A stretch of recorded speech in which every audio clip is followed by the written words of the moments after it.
Setiap orang itu pasti memiliki masanya sendiri-sendiri, di mana setiap keputusan kecil itu pun terasa sulit. Mau ambil langkah apa, harus tanya dulu ke orang lain. Mau ambil resiko sedikit, langsung butuh validasi dari orang luar. Dan ketika nggak ada orang di sekitar, kamu merasa hilang arah. Seolah-olah hidupmu itu berhenti karena nggak ada yang bisa kamu jadikan sandaran. Kamu nggak lemah, kamu itu cuma terlalu terbiasa menumpukan kekuatanmu pada orang lain. Entah itu teman, pasangan, keluarga, atau bahkan sosok yang kamu kagumi ini. Hari ini kita akan ngobrol panjang tentang ketergantungan emosional, tentang bagaimana hidup apa-apa harus dengan orang lain. Kenapa itu bisa terjadi dan gimana cara kita bisa pelan-pelan itu berdiri di kaki kita sendiri. Bukan buat jadi egois, tapi supaya kita bisa mencintai diri tanpa kehilangan arah hanya karena seseorang itu pergi.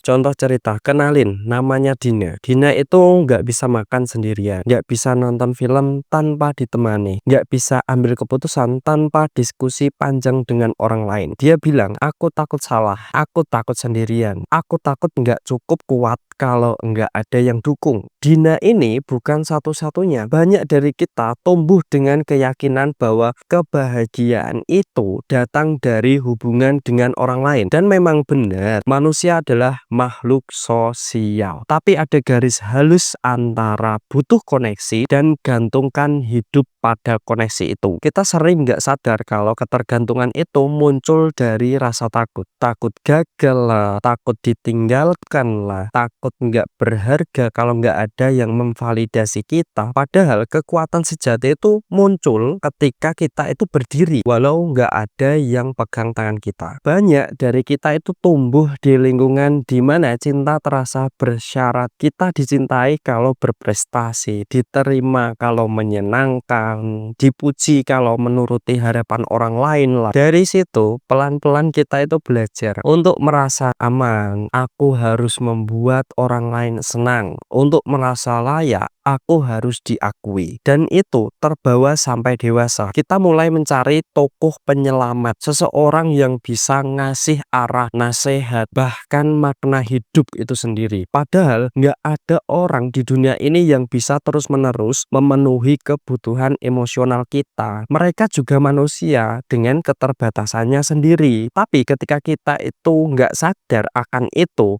kita bisa terjebak dalam pola yang berulang, mencari sandaran, lalu kecewa, lalu mencari lagi, tanpa pernah benar-benar membangun pondasi di dalam diri sendiri. Pada akhirnya, hidup akan memperlihatkan bahwa enggak semua orang itu bisa terus ada buat kita gitu. Teman bisa sibuk, pasangan bisa berubah, keluarga bisa jauh. Dan di momen itu banyak yang runtuh, karena selama ini semua kekuatannya dititipkan ke orang lain. Padahal kehilangan itu bukan akhir dari dunia. Kadang itu cara semesta ngajarin kita buat berdiri, buat sadar kita bisa kok. Meskipun sendirian sebentar, kamu tetap utuh meski nggak ada yang ngasih semangat. Kamu tetap berharga meski nggak ada yang memuji. Dan kamu tetap kuat bahkan saat semua orang itu diam. Justru di situ kamu belajar mengenal dirimu tanpa cermin dari orang lain gitu. Secara psikologis, ketergantungan pada orang lain sering berasal dari kebutuhan dasar akan rasa aman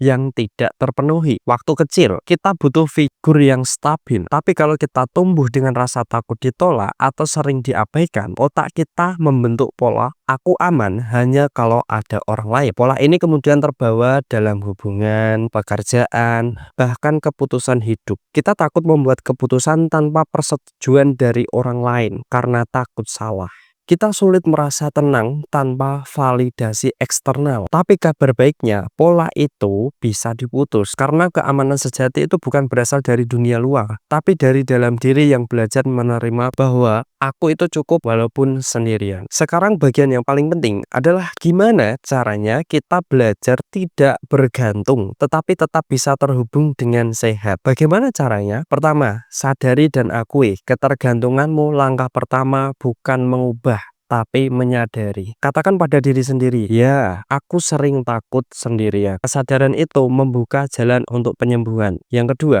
Belajar mengambil keputusan kecil sendiri. Mulailah dari hal sederhana. Pilih menu makananmu sendiri, putuskan rencana weekend tanpa harus nanya ke siapapun. Latihan kecil ini melatih otakmu untuk percaya pada penilaianmu sendiri. Yang ketiga, bangun rutinitas mandiri. Lakukan kegiatan yang bisa kamu nikmati tanpa kehadiran siapapun. Membaca, menulis, berolahraga, biar kamu tahu bahwa kamu itu bisa merasa lengkap tanpa harus selalu ditemani gitu loh. Yang keempat, kurangi validasi eksternal. Coba hitung berapa kali kamu posting sesuatu hanya untuk dapat likes dan komentar positif. Latih dirimu untuk menikmati sesuatu tanpa harus dilihat orang lain. Ketenangan itu datang saat kamu berhenti membuktikan diri dan mulai mengenal diri kamu sendiri. Yang kelima, belajar menjadi support untuk diri sendiri. Saat lelah, jangan selalu mencari orang buat mendengarkan. Coba tulis isi kepalamu. Jadilah teman untuk dirimu sendiri. Kadang kamu itu cuma butuh didengarkan oleh dirimu sendiri. Yang keenam, temukan batas sehat dalam hubungan. Hubungan sehat bukan berarti harus selalu ada, tapi tahu kapan saling memberi ruang. Orang yang benar-benar sayang padamu itu nggak akan merasa terancam saat kamu mulai berdiri sendiri. Yang ketujuh,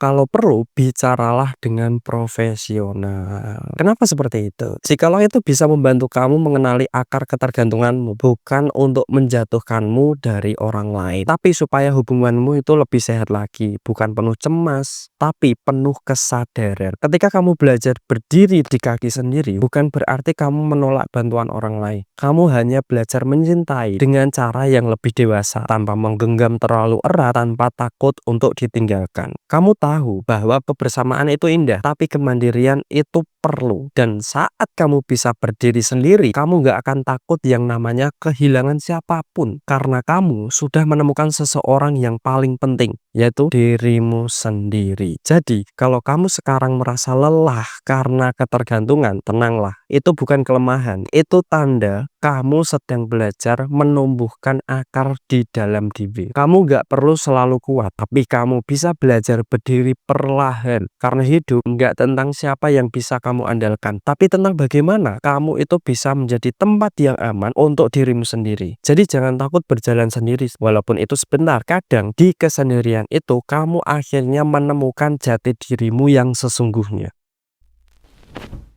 Jangan lupa untuk like, share, dan subscribe agar tidak ketinggalan dengan pembahasan-pembahasan yang menarik. Dan jangan lupa untuk beri komentar tentang pengalaman kalian buat belajar kita bersama-sama. Serta request ya, kita nanti mau bahas apa lagi.